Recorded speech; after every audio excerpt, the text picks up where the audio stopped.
4 മൂലകളാണ് കഅബാലയത്തിനുള്ളത്. ഒന്ന് റുക്നുൽ അസ്വദ്, ശ്രദ്ധിക്കണം, ഹജറുൽ അസ്വദിന്റെ മൂല.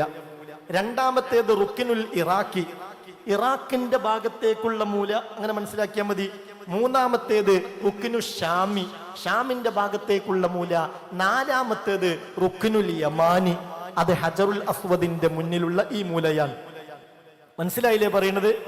റുക്നുൽ അസ്വദ്, റുക്നുൽ ഇറാഖി, റുക്നു ഷാമി, റുക്നുൽ യമാനി, ഇങ്ങനെ 4 മൂലകളാണ് കഅബാലയത്തിനുള്ളത്. കൂട്ടത്തിൽ ഞാനൊരു കാര്യം പറയാണ്, കഅബന്റെ അടുത്ത് നിൽക്കുമ്പോൾ ചിന്തിക്കേണ്ട ഒരു കാര്യം, ഇജാബത്തുള്ള ഒരുപാട് സ്ഥലങ്ങൾ അവിടെയുണ്ട്, ഒരുപാട് സ്ഥലങ്ങൾ. മാ കാന അലാ വജ്ഹിൽ അർളി ബൽദത്തുൻ യുസ്തജാബു ഫീഹ ദുആ ഫീ 15 മൗളിയാ ഇല്ലാ മക്കത്തൽ മുകറമ. ലോകത്ത് 15 കേന്ദ്രങ്ങളിൽ ദുആക്ക് ഇജാബത്തുള്ള സ്ഥലം അത് പരിശുദ്ധമായ മക്കത്തുൽ മുകറമയാണ്. അവിടെയാണ് നമ്മൾ ഉള്ളത്. അല്ലാഹു നല്ല ബോധവും ഇഖ്ലാസും നൽകി അനുഗ്രഹിക്കട്ടെ. 15 കേന്ദ്രങ്ങൾ ദുആക്ക് ഇജാബത്തുണ്ട്. ഏതൊക്കെയാണ് ആ 15 കേന്ദ്രങ്ങൾ? അവ്വലുഹാ ജൗഫുൽ കഅബ, അതിലൊന്നാമത്തേത് കഅബാലയത്തിന്റെ ഉള്ള് തന്നെയാണ്. ഒന്ന് കഅബാലയത്തിന്റെ ഉള്ളാണ്. അള്ളാഹു ആ കഅബയുടെ ഉള്ളിൽ കയറി നിസ്കരിക്കാനും അള്ളാഹുവിനോട് പൊട്ടിക്കരഞ്ഞ് ദുആ ചെയ്യാനും നമുക്ക് തൗഫീക്ക് നൽകട്ടെ. കഅബന്റെ ഉള്ളിൽ കയറൽ ഇപ്പൊ നമുക്ക് നടക്കുവോ? അത് നടക്കുന്ന കാര്യമാണോ? ഒന്ന് പറയും മനുഷ്യന്മാർ, ഇതെല്ലാം എന്നെ കൊണ്ട് തന്നെ പറയിപ്പിക്കുകയാണല്ലോ. കഅബന്റെ ഉള്ളിൽ കയറൽ നടക്കുവോ? ആര് പറഞ്ഞ് നടക്കൂല? അള്ളാഹുവിന്റെ അതിഥികളായി അള്ളാഹു നമ്മൾ അവിടെ എത്തിച്ചില്ലേ? ഏതൊരാൾക്കും ഒന്ന് ശ്രമം നടത്തിയാൽ ഉള്ളിലേക്ക് കയറാവുന്ന വിധത്തിലാണ് ഇലാഹായ റബ്ബിന്റെ കഅബാലയം അല്ലാഹു പൂർത്തീകരിച്ചിട്ടുള്ളത്. അതായത് സഹോദരാ സഹോദരി, ഈ റുക്നുൽ ഇറാഖിയുടെയും റുക്നുൽ ഷാമിയുടെയും ഇടയിലുള്ള ഈ ഭാഗത്ത് അർദ്ധവൃത്താകൃതിയിൽ കാണുന്ന ഹിജ്റുൽ ഇസ്മായിൽ ഉണ്ടല്ലോ, ഇത് കഅബാലയത്തിന്റെ ഉള്ളിൽ പെട്ടതാണ്. ഈ സ്ഥലം ഈ സ്ഥലം കഅബയുടെ ഉള്ളിൽപ്പെട്ടതാണ്. ഈ മീസാബിന്റെ സ്വർണ്ണപ്പാത്തിയുടെ താഴ്ഭാഗത്ത് ഇവിടെ കയറിയിട്ട് പൊട്ടി പൊട്ടി കരഞ്ഞ ആളുകൾ ദുആ ചെയ്യാറില്ലേ? ഇവിടുന്ന് ആളുകൾ നിസ്കരിക്കാറില്ലേ? അതിനൊക്കെയുള്ള സംവിധാനം സൗകര്യം ഉണ്ടല്ലോ. പടച്ചോനെ, എനിക്ക് ഈ യാത്രയിൽ എപ്പോഴെങ്കിലും ഒരു സമയത്ത് ഇതിൻ്റെ ഉള്ളിൽ കയറി നിസ്കരിക്കണമെന്ന് ഇവിടുന്ന് നിങ്ങൾ നിയ്യത്ത് ചെയ്യണം. അല്ലാഹു തൗഫീക്ക് തരട്ടെ. അത് കഅബയുടെ ഉള്ളാൻ.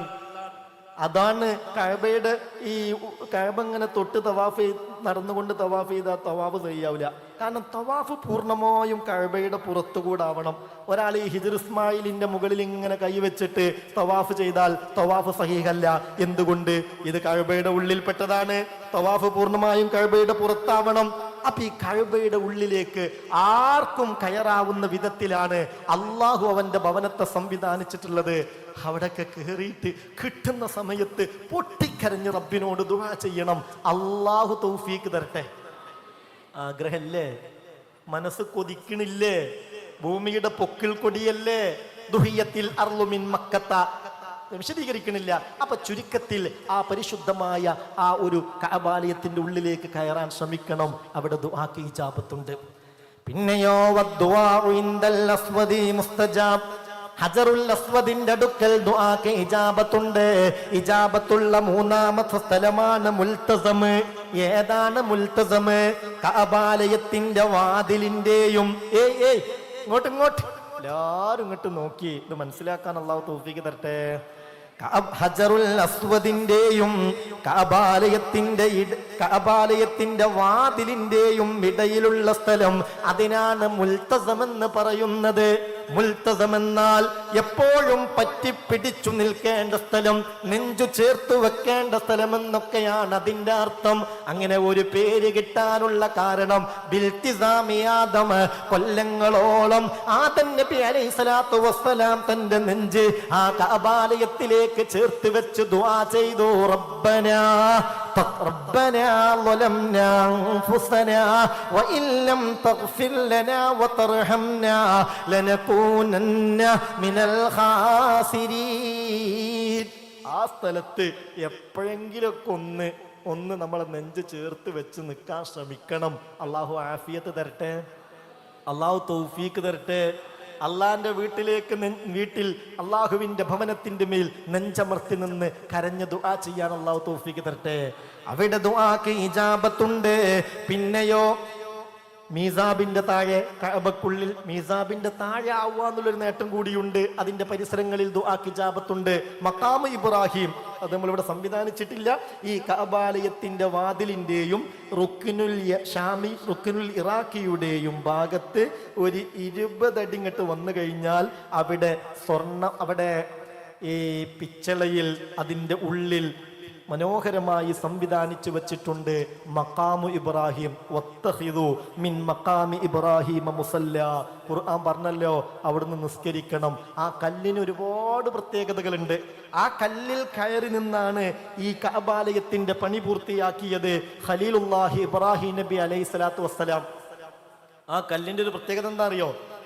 അത് യാക്കൂത്തത്തും മിൻ യവാഖീത്തിൽ ജന്ന, സ്വർഗത്തിൽ നിന്ന് കൊണ്ടുവന്ന യാക്കൂത്താണ്, സ്ഫടികാണ്. ഹജറുൽ അസ്വദ് പോലെ തന്നെ അതിന്റെ വലിയൊരു പ്രത്യേകത, അത് ലിഫ്റ്റ് പോലെ ആവശ്യാനുസരണം ഉയരുകയും താവുകയും ചെയ്യുമായിരുന്നു. ആ കല്ല് ഇസ്മായിൽ നബിയിൽ നിന്ന് വാങ്ങാൻ ആഗ്രഹിക്കുമ്പോൾ, അതായത് കഅബാലയത്തിന്റെ മുകളിലേക്ക് ഇങ്ങനെ പടുത്തുയർത്താൻ വേണ്ടി ഇബ്രാഹിം നബി താഴെ നിൽക്കുന്ന ഇസ്മായിൽ നബിയോട് കല്ല് വാങ്ങാൻ ആഗ്രഹിക്കുമ്പോൾ ഈ കയറി നിൽക്കുന്ന മഖാം ഇബ്രാഹിം അങ്ങനെ താന്നു പോകും. കല്ല് വാങ്ങും. കല്ല് വാങ്ങിയാൽ ആവശ്യാനുസരണം അതിങ്ങനെ പൊങ്ങി വരും. അള്ളാഹു സംവിധാനിച്ചതല്ലേ, ഇലാഹായ റബ്ബിന് അതൊന്നൊരു പ്രയാസമുള്ള സംഗതിയല്ലല്ലോ. അങ്ങനെയുള്ള കല്ലാണ് ഈ മഖാം ഇബ്രാഹിം. ഒരഭിപ്രായം, ആ കല്ലിൽ കയറി നിന്നിട്ടാണ് ഇബ്രാഹിം നബി ഹജ്ജിന് വിളംബരം ചെയ്തത്. ഇബ്രാഹിം നബിയെ, നിർമ്മാണത്തിന്റെ പണിയൊക്കെ പൂർത്തിയായല്ലോ, നിങ്ങൾ എല്ലാരെയും ഹജ്ജിലേക്ക് വിളിച്ചോളൂന്ന് അള്ളാഹു പറഞ്ഞില്ലേ? ഇബ്രാഹിം നബി ചോദിക്കുന്നു, അല്ലാ ഞാൻ എങ്ങനെ വിളിക്കാനാണ് നിന്റെ കൽപ്പന? ഞാൻ വിളിച്ചാൽ അവരത് കേൾക്കുമോ അല്ലാ? എങ്ങനെ എന്റെ ശബ്ദം അവര് കേൾക്കും? ഇലാഹായ റബ്ബ് പറഞ്ഞു, ഇബ്രാഹിം അലൈക്കൻ നിദാ വഅലൈനൽ ബലാ. നിങ്ങളോട് വിളിക്കാനാ പറഞ്ഞത്, അപ്പണിരുത്താ മതി. എത്തിക്കേണ്ട ഉത്തരവാദിത്വം അതെന്റെ ഉത്തരവാദിത്വമാണ്, ഞാൻ എത്തിച്ചോളും. നിങ്ങൾ ആ മഖാം ഇബ്രാഹിമിൽ കയറി നിൽക്കൂ എന്ന് പറഞ്ഞു. കയറി നിന്നു. ഹത്താ സ്വാറ അത്വലൽ ജിബാൽ. ഒരു നിമിഷത്തിൽ ഭൂലോകത്തെ ഏറ്റവും വലിയ പർവ്വതമായത് മാറി. ആ ഘട്ടത്തിലാണ് അതിന്റെ മുകളിൽ നിന്ന് ഇബ്രാഹിം നബി ആളുകളെ ഹജ്ജിന് വിളിച്ചോളൂ എന്ന് പറഞ്ഞില്ലേ, ആ വിളിയാളം നടത്തിയത്. അതിന് മറുപടി ലബ്ബൈക്ക്. ഒരു വട്ടം മറുപടി കൊടുത്തവർക്ക് ഒരു വട്ടം ഹജ്ജ് ചെയ്യാം. 2 തവണ ലബ്ബൈക്ക് ലബ്ബൈക്ക്, 2 തവണ മറുപടി കൊടുത്തവർക്ക് 2 തവണ ഹജ്ജ് ചെയ്യാം.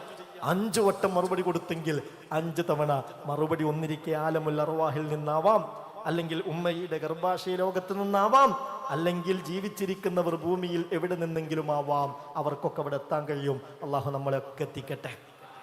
അപ്പൊ ആ മഖാം ഇബ്രാഹിമിന്റെ പരിസരത്ത് ദുആക്ക് ഇജാബത്തുണ്ട്.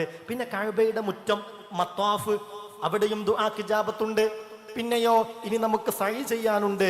ആ സഅയിന്റെ സഫാ കുന്നിൽ ദുആക്ക് ഇജാബത്തുണ്ട്, മർവയിൽ ദുആക്ക് ഇജാബത്തുണ്ട്, സഅയ് ചെയ്യുന്ന സ്ഥലത്ത് ദുആക്ക് ഇജാബത്തുണ്ട്, സംസം കിണറിന്റെ പരിസരത്ത് ദുആക്ക് ഇജാബത്തുണ്ട്.